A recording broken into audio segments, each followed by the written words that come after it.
Hello, everybody, and welcome to another episode here on the Talk Daily. We're back, and we got a nice little juicy story, letting you know how the economic of the world works, and all these things work. Not being silly. It's basically what's going on, this adventure between GM and Honda, because Honda just doesn't have electric platform to make like SUVs. So I made a story about it previously. I mean, Honda is catching up. They're working on their electric game. So in the meantime, Honda is releasing the 2024 Prologue. And this article comes from Car and Drive, written by Joey Caprella. As always, I have a link to this article and everything else I show you in the description below. So what am I trying to get to here? I'm just basically saying I don't know what it is with the Japanese, but it feels like the Japanese auto industry was really relying heavily on hydrogen, and hydrogen is not the thing now. So they're transitioning to electric because everyone else is doing electric. And in the meantime, what they're doing is a borrowing technology from GM.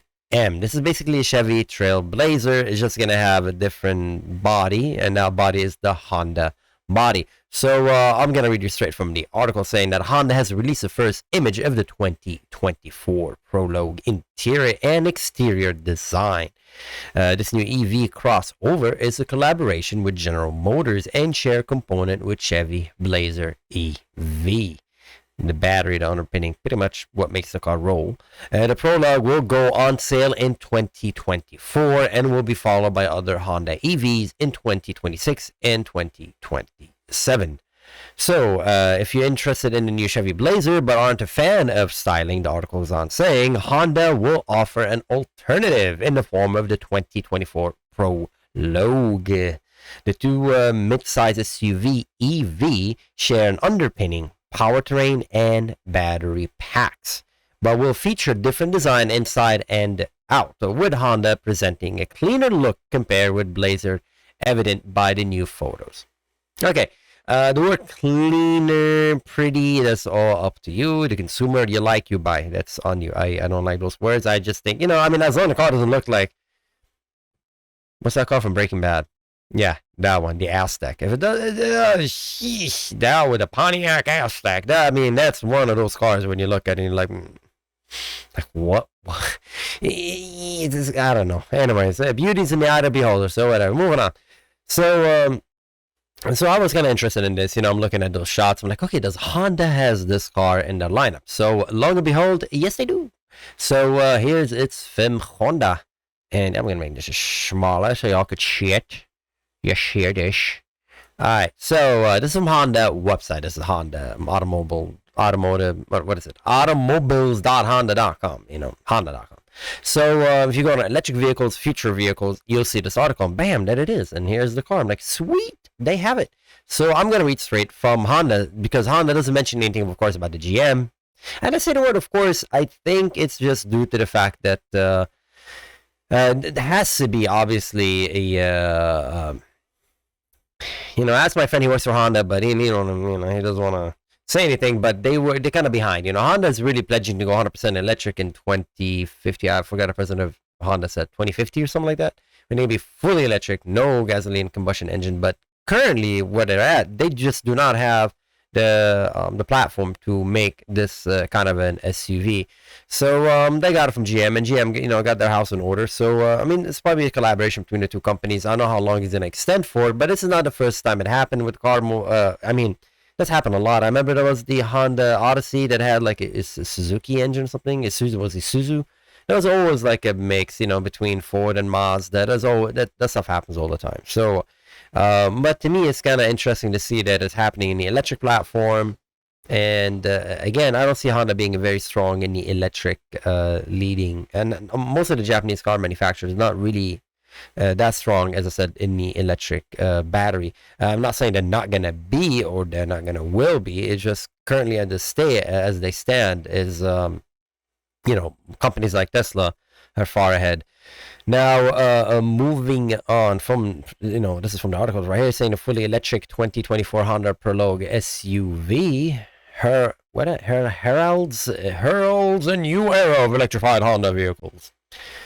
Yeah, not really, it's GM, bro. GM, bruh, with versatility and driving range and power with existing rugged. Okay, so we know the platform is capable. So that's good. That's 100% is good. And I do love the way it looks. And here's a video. Honda has a video for us right here. And pre-production model shown. Production model may vary. I don't think vary by much. I mean, those wheels are fantastic. I like the way it looks. Yeah, all-wheel drive. The interior looks nice. The range is about 300 miles. Okay, so again, it's as I always say, anything above 250, 240, 260, I'm happy with, to be honest with you. So 300 is great. The roof is fantastic. Panoramic roof right there that slides all the way back is really fantastic. I don't think it slides all the way back, but at least it's glass. You can see up. It's pretty. Again, oh, you notice in the back they don't have the Honda emblem. It just have the letters Honda. That's a beautiful clip. It's pretty. It's a pretty car, and the colors they're gonna come with is gonna be fantastic. So it kind of looks like a Jeep in the back to me for some reason. It kind of has a little Jeep Cherokee in the back. I don't know.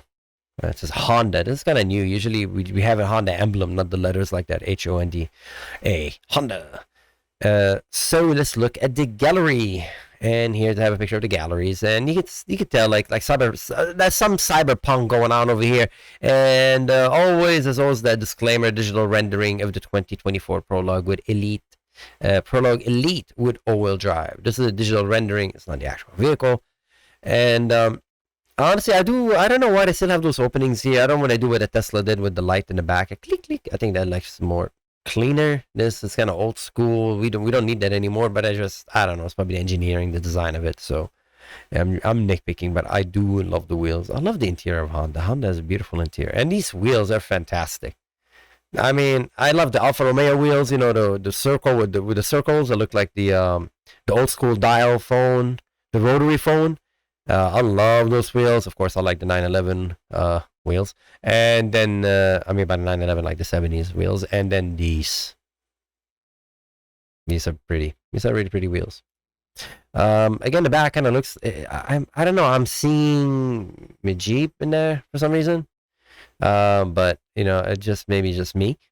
Probably just me. Oh, the third windshield wiper. Yeah, look how cute it is. It's so small. Look at that. It's like this big. Look at that. It just goes, because it has to go all the way up, right? It has to go to 90 degrees, right? So how's it going to do that? So cute. I don't know. I haven't found a solution for this yet. Like, there's a very minuscule wiper. It's like, here you go. Have a little wiper in the back if you need it. That's funny. That's cute, though. Again, the front looks pretty. It kind of has the Accord looks to it. The interior is clean. Honda interior is clean. I mean, but it's very zoomed in shot. I feel like I want to back up a little bit. Like, can I see the interior? There you go. That's it. Ah, my big head is in the way. I moved a little bit. That start button comes straight out from GM. That right there. Bam. That's GM. So everything else is, well, I mean, that's it. This is Honda. All these buttons are Honda right here, but not the start button of a steering wheel. I like the way it looks on the inside. I think Honda always looks clean. I don't know what it is with Honda. I love them. I love the simplicity of them. I love they're simple, but they're so kind of like, and they're not boring. Okay, they're just like English words, but how I feel about an object.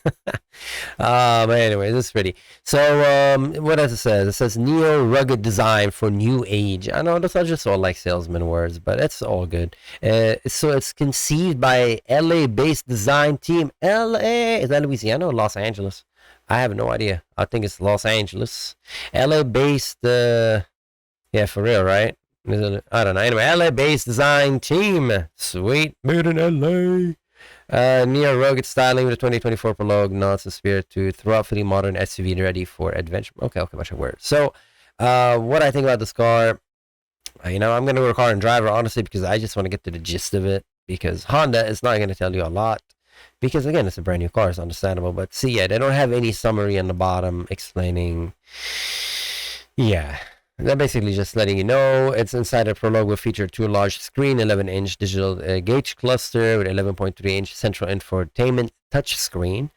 And there's a physical havoc button. That's the one we just saw right here. Those buttons right here, we saw that. So they're happy it's not digital. I think a lot of people are understanding that doing all this stuff digital, it's really distracting. So I think a lot of car manufacturers would love to do everything digital, but they're not. I mean, unless they're cramped on space, but they do providing you with manual buttons at least to control the climate control. I'm not saying these manual buttons are actually connected to anything. They're just little buttons. Okay, they're not like old school things when you have cables and moving. So anyway, but moving on. Oh, there you go. See, what I caught up with. Eagle Eye readers familiar with the GM lineup may recognize certain component pulls from the corporate parts bin, including the start button, called it, and the door handles. That I did not see. The door handles? That was okay. I didn't see the door handles, but that's no surprise given the collaboration between the two automakers. Again, that's all fair. It's normal. The Prologue's powertrain is like the mirror of the Blazer EV, which is available in many different configurations, including front, rear, and all-wheel drive variant. All Honda has announced so far that the Prologue will be offered in all-wheel drive, meaning some sort of dual motor setup will be offered. We'll guess the Prologue will offer a single motor, front-wheel drive setup as standard, with dual motor powertrain optional. Ranges fall between 250 and 320 miles based on the GM Blazer estimates. So, all in all, I think it's good for Honda. They're making you an SUV, but I mean, they had to go through this relationship in order for them to gain technology, gain the know-how, and eventually I don't know, to be honest with you, this is going off the subject a little bit, but I think eventually we're all going to live in a standard world. I mean, it's just like me, Eddie. Okay, this is tangent, going off a little bit here, but my assumption is all these electric cars at one day, I don't know, maybe 10 years from now, 20 years from now, that are all going to have the same underpinning. All the same standard battery. It's all going to be standard, worldwide standard battery. Worldwide, I mean, the motors might be different, but the batteries, and I think that's what's going to be. It's going to get to a point where there's just very 1 giga factor that just makes you the underpinning of a car, and then whatever brand you want is just going to be what goes on top of it. And I think we're heading that direction. I think it's just what it makes sense economically. And I mean, the only thing will maybe those factories are in different continent based on taxation, and as far as shipping and whatnot, but long story short, I think we're gonna get to that point. So it's no longer is gonna be I mean, or as I said, the only gonna buy is the exterior. The interior is probably gonna be all standard, like standard size, standard whatever. Anyway, that's my little idea. So anyways, this is a 2024 Prologue, and hopefully you learned something new today, and it's going to be released, and so they're saying what? They're going to be saying probably go on sale in 2024. So not yet, but probably in the end of 2023, you'll probably see more shots of it, and probably going to be revealed in the auto shows and whatnot by 2023, and going to be ready for sale for 2024, according to Car and Driver, and actually Honda itself is pronouncing that. So anyways, 2024. There you go, straight from Honda. So anyways, as always, take care, be safe out there, and I'll see you next time. Bye bye.